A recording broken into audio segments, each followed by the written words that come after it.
ಇವತ್ತು ಕರ್ನಾಟಕ ರಾಜ್ಯ ಸರ್ಕಾರ ಮಾನ್ಯ ಸಿದ್ದರಾಮಯ್ಯನವರು ಮತ್ತು ಡಿ ಕೆ ಶಿವಕುಮಾರ್ ಅವರು ದಿನೇಶ್ ಗುಂಡೂರಾವ್ ಉರ್ದುವಲ್ಲಿ ಮುದ್ರಣ ಮಾಡುವುದರ ಮುಖಾಂತರ ಇನ್ವಿಟೇಷನ್ ಮತ್ತು ಜಾಹೀರಾತನ್ನು ಕೊಡೋದ್ರ ಮುಖಾಂತರ ಕರ್ನಾಟಕ ಕನ್ನಡವನ್ನು ಕಡೆಗಣಿಸುವುದರ ಮುಖಾಂತರ ಕರ್ನಾಟಕ ರಾಜ್ಯವನ್ನು ಪಾಕಿಸ್ತಾನ ಮಾಡಲಿಕ್ಕೆ ಹೊರಟಿದ್ದಾರೆ ಅನ್ನೋದು ತಪ್ಪಾಗಲ್ಲ ಅನಿಸುತ್ತೆ.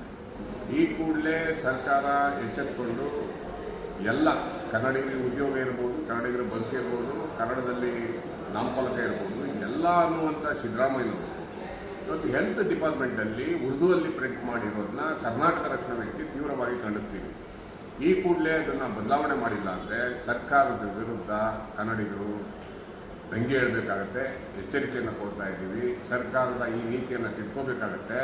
ಕನ್ನಡ ಹೋರಾಟಗಾರರ ಮೇಲೆ ಕೇಸ್ ಹಾಕೋದು ಒಂದು ಕಡೆ, ಕನ್ನಡ ಅನ್ನೋದು ಇನ್ನೊಂದು ಕಡೆ ಉರ್ದುನ ಪ್ರೀತಿ ಮಾಡೋದು, ಪರಭಾಷೆಯನ್ನು ಪ್ರೀತಿ ಮಾಡೋದು, ಇದನ್ನು ಸಿದ್ದರಾಮಯ್ಯನವರ ಸರ್ಕಾರ ಇರುವಾಗ ನಾವು ಇದನ್ನು ಯಾವತ್ತೂ ಸಹ ಇದನ್ನು ಈ ರೀತಿ ಆಗುತ್ತೆ ಅಂತ ನಾವು ಭಾವಿಸಿಲ್ಲ. ಸಿದ್ದರಾಮಯ್ಯ ಅಂದರೆ ಕನ್ನಡದ ಅಮ್ಮಯ್ಯ ಅಂತ ತಿಳ್ಕೊಂಡಿದ್ದೀವಿ. ಆದರೆ ಉರ್ದುವಲ್ಲಿ ಪ್ರಿಂಟ್ ಮಾಡಿರೋದು ಅಥವಾ ನಾಳೆ ತಮಿಳಲ್ಲಿ ಪ್ರಿಂಟ್ ಮಾಡುವಂಥದ್ದು, ಈ ಕಾರ್ಪೊರೇಷನ್ ಎಲೆಕ್ಷನ್ ಬರ್ತಾ ಇದೆ, ತೆಲುಗಲ್ಲಿ ಪ್ರಿಂಟ್ ಮಾಡುವಂಥದ್ದು, ಇದನ್ನು ಕರ್ನಾಟಕ ರಕ್ಷಣಾ ವೇದಿಕೆ ತೀವ್ರವಾಗಿ ಖಂಡಿಸುತ್ತೆ.